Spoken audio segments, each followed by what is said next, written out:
Hello mga lalabs, ayan, merienda tayo. Meron akong nabili na siopaw, pero ano to, hindi Filipino style, kundi Thailander style.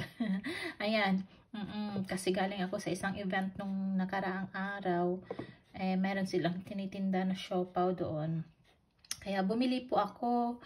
Yung 6 na piraso is 400 Norwegian money.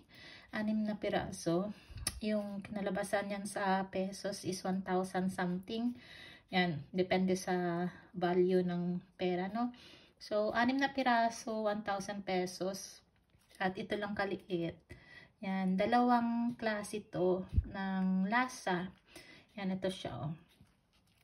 Yan, konti lang yung laman. Namis siya. Yan. And then itong isa is parang ano yung laman dito. Meatballs, parang ganoon. Yan. Masarap siya guys. Masarap siya pang merienda. Bumili ako kasi alam mo naman, hindi ako masyadong marunong mag-cooking. Ayan. So, bumili ako nito sa isang event nung nakaraan. Kaya ayan.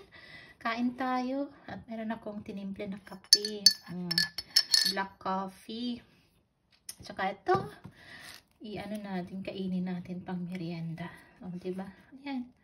Medyo ano siya, hindi kagaya sa mga, ano natin, asado.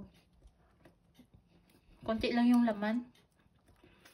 Tsaka ang liit lang, diba? Yung sa atin, grabe, ang laki. Ayan. Ito talaga, miss ko talaga yung kumain ng siopaw. Lalo na doon sa amin, sa Iloilo, yung Roberto siopaw, naku, nakakatakam talaga yun.